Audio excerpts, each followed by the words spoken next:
कुछ लोग अभी भी इस इलाके में जल यात्रा से डरते हैं, क्योंकि 19वीं शताब्दी के मध्य से 50 से ज्यादा पानी के जहाज और 20 हवाई जहाज यहाँ से गायब हो चुके हैं। यह जगह आपको आम नक्शे पर दिखाई नहीं देगी, क्योंकि यह अटलांटिक महासागर का आधिकारिक क्षेत्र नहीं है। यह अमेरिका के दक्षिण पूर्वी तट के पास त्रिकोण के आकार में पानी का एक काल्पनिक इलाका है। अभी हम इस जगह की सभी अफवाहों और झूठे किस्सों को खारिज करने वाले हैं। सबसे प्रसिद्ध थ्योरी कहती है कि जिस जगह पर अभी बरमूडा ट्रायंगल है, वहाँ पर एक प्राचीन शहर अटलांटिस हुआ करता था। यहाँ दुनिया के बाकी लोगों की तुलना में ज्यादा प्रगतिशील लोग रहते थे। इस जगह पर कुछ रहस्यमय क्रिस्टल लगाए गए थे जो असीम ऊर्जा पैदा करते थे और पूरे शहर को पावर प्रदान करते थे। फिर यह शहर डूब गया, लेकिन इसके खंडहर अभी भी अटलांटिक के तल में मौजूद हैं। इन खंडहरों के बीच अभी भी कुछ ऐसी जगह हैं जहां यह क्रिस्टल काम करते हैं। सभी जहाजों के गायब होने के पीछे यही वजह है। क्रिस्टल कभी कभी सतह की तरफ ऊर्जा के बीम छोड़ते हैं जो विमानों व जहाजों के इलेक्ट्रॉनिक्स को बेकार कर देते हैं। ऐसा कोई सबूत नहीं है जो इस थ्योरी को साबित कर सके। किसी ने एक किताब में बरमूडा ट्रायंगल के इस हिस्से के बारे में लिखा था और कुछ लोग तभी से इस बात का समर्थन कर रहे हैं। हालांकि इलेक्ट्रॉनिक्स के साथ कुछ अनोखी बात जुड़ी हुई है। इंटरनेशनल स्पेस स्टेशन के एस्ट्रोनॉट्स ने देखा कि बरमूडा ट्रायंगल के इलाके में पृथ्वी का मैग्नेटिक फील्ड कमजोर है। यह फील्ड एक ढाल है जो हमें सोलर रेडिएशन से बचाता है। इस त्रिकोण के ऊपर सूरज की किरणें ग्रह के किसी भी दूसरे हिस्से की तुलना में तेजी से चलती हैं। इससे पृथ्वी के वातावरण में उड़ने वाले उपग्रहों के इलेक्ट्रॉनिक्स के काम में अड़चन आती है। हालांकि ऐसा जहाजों और विमानों के साथ नहीं होता है। एक थ्योरी यह भी है कि बरमूडा ट्रायंगल मैग्नेटिक एनोमली का केंद्र है, जिसकी वजह से नेविगेशनल एरर होता है। लेकिन इस इलाके के मैग्नेटिक मैप को लगातार चेक करने के बाद भी ऐसा कोई मसला सामने नहीं आया। आप इस जगह पर पहुंचते हैं, पानी शांत है और कोई तूफान भी नजर नहीं आ रहा है। आप कंपास में देखते हैं और पाते हैं कि तीर बार बार गोल गोल घूम रहा है। अरे नहीं, यह शुरू हो चुका है। आप में बेचैनी बढ़ने लगती है और इस जगह से दूर जाने के लिए आप जल्दी से जहाज के स्टीयरिंग व्हील को घुमाते हैं। रुकिए, इस जगह पर कंपास के अजीब तरह से काम करने की एक बहुत पुरानी वजह है। बरमूडा ट्रायंगल इस ग्रह की उन सबसे निराली जगहों में से एक है जहां ट्रू नॉर्थ और मैग्नेटिक नॉर्थ एक ही दिशा में हैं। ट्रू नॉर्थ हमारे ग्रह का भूगोलिक उत्तरी ध्रुव है। मैग्नेटिक नॉर्थ उत्तर चुंबकीय ध्रुव को निर्देशित करता है, जो लगातार धरती के चारों तरफ घूमता रहता है। कभी कभी यह दोनों नॉर्थ एक समान हो जाते हैं। उत्तर और दक्षिण को जोड़ने वाली सीधी रेखा को एगोनिक लाइन कहते हैं। अगर आप इस लाइन में आते हैं तो आपका कंपास अजीब व्यवहार करने लगेगा। यह सीधे उत्तर की तरफ पॉइंट नहीं करेगा।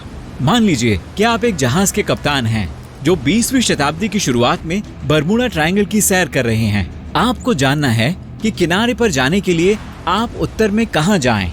आप कंपास को देखते हैं और यह गलत दिशा में पॉइंट करता है।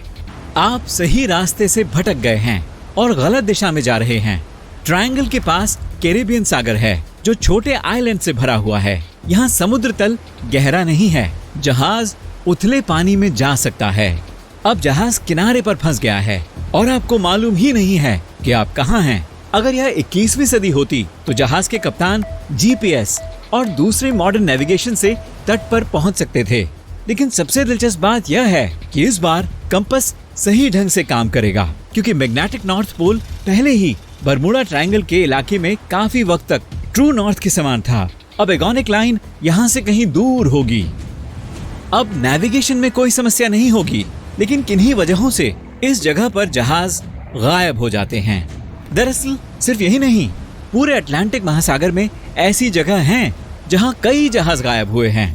बरमूडा ट्रायंगल ऐसी जगहों के टॉप 10 में भी नहीं आता है।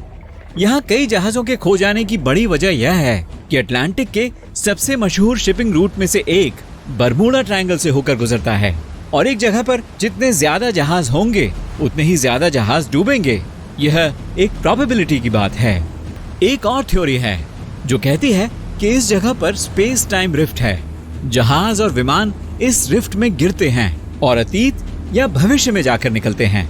लेकिन कुछ वजहों से इस बात का एक भी सबूत मौजूद नहीं है। ऐसा सोचने का कोई मतलब नहीं है कि रिफ्ट यहीं कहीं छिपी है। बरमूडा ट्रायंगल में एक परग्रही सभ्यता का बेस छिपा हुआ है। दूसरी आकाश गंगाओं से आने वाले लोग चालक दल के साथ समुद्री जहाजों को चुरा लेते हैं, इसलिए किसी को भी यहाँ जहाजों का मलबा नहीं मिलता है। यह भी एक पॉपुलर थ्योरी है जिसका कोई साइंटिफिक जस्टिफिकेशन नहीं है। यहाँ डूबे हुए जहाज इसलिए नहीं मिलते हैं क्योंकि यह दुनिया की सबसे गहरी खाइयों में से एक है। कोई भी डूबता जहाज लगभग 5,800 मीटर की गहराई तक डूब सकता है। भारी दबाव और दूरी की वजह से जहाजों को ढूंढना मुश्किल हो जाता है। इसके अलावा पोर्टो रिको ट्रेंच पास में ही है। कुछ जगहों पर यह 8,000 मीटर जितना गहरा है। इस ट्रायंगल में क्रैकेन रहता है। यह एक विशाल स्क्विड है जो जहाजों को डुबा देता है। यह भी एक किस्सा है जो जहाजी एक दूसरे को सुनाते हैं। हालांकि विशाल स्क्विड समुद्र की गहराई में रहते हैं। वे आधी ट्रेन कार जितने बड़े हो सकते हैं, लेकिन इस बात का कोई सबूत नहीं है कि उन्होंने कभी भी किसी बड़े जहाज को डुबोया है और बरमूडा ट्रायंगल के इलाके में वह कभी नहीं देखे गए। लोगों को पहले इन जीवों के बारे में नहीं पता था, लेकिन जब उन्होंने पहली बार इन जीवों को देखा तो उन्होंने इसे विशाल खतरनाक राक्षस बताया। विशाल स्क्विड धरती के कुछ मायावी जीवों में से हैं और वैज्ञानिकों ने उन्हें खोजने के लिए सोनार उपकरण का इस्तेमाल किया था। वह समुद्र की गहराइयों को छोड़ना पसंद नहीं करते हैं और मुमकिन है वह किसी भी जहाज की आवाज से डर जाते होंगे। बरमूडा ट्रायंगल के रहस्य के बारे में ज्यादा यकीन किया जा सकने वाला अनुमान मीथेन है। इस इलाके के समुद्र तल के नीचे गैस के बड़े भंडार पाए जा सकते हैं।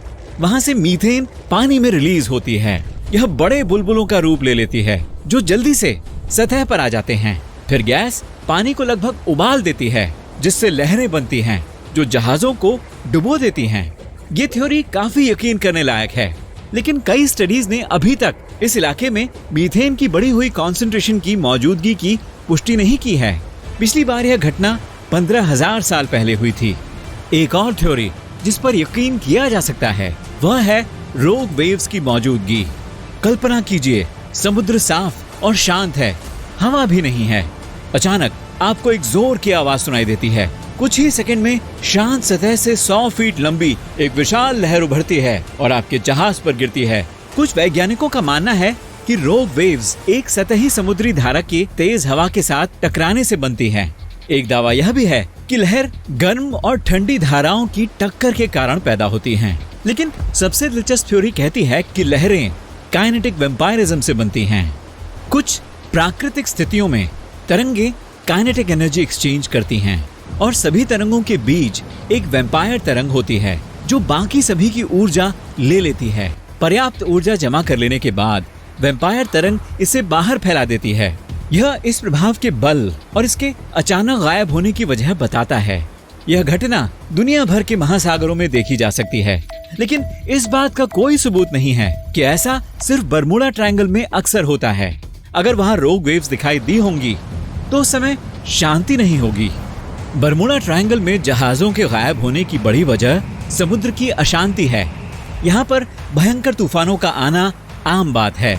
ऐसा इसलिए होता है क्योंकि बरमूडा आइलैंड्स उच्च दबाव का क्षेत्र है जो थंडरस्टॉर्म्स को ट्रायंगल की तरफ मोड़ देता है। बड़ी लहरें आसानी से जहाजों को पलट सकती हैं। इसके साथ गरज और बिजली की चमक विमानों के इलेक्ट्रॉनिक्स को खराब कर देती है। इसमें कुछ भी रहस्यमय नहीं है। सभी महासागरों में तूफान और जहाजों का गायब होना आम बात है, लेकिन सिर्फ बरमूडा ट्रायंगल के बारे में बहुत सारी कहानियां बनाई गई हैं। यह सब 20वीं शताब्दी के बीच में शुरू हुआ था, जब एक किताब में यह दावा किया गया था कि अटलांटिस बरमूडा ट्रायंगल के तल में मौजूद है। किताब में इस बात का कोई सबूत नहीं दिया गया था, लेकिन लोगों को ये रहस्यमयी थ्योरी इतनी पसंद आई कि सब इसे आगे बढ़ाने लगे। इस बारे में डॉक्यूमेंट्री बनाना और नई किताबें लिखना शुरू हो गया। इस ट्रायंगल के शानदार नेचर पर आधारित सामग्री फैक्ट्स पर नहीं बल्कि दूसरी लिखी किताबों और फिल्मों की थ्योरी पर आधारित थी। और जब कोई टॉपिक पॉपुलर हो तो आप उस पर खूब सारा पैसा कमा सकते हैं। पाठक इसका मजा लेते हैं और लेखकों को इसका इनाम मिलता है।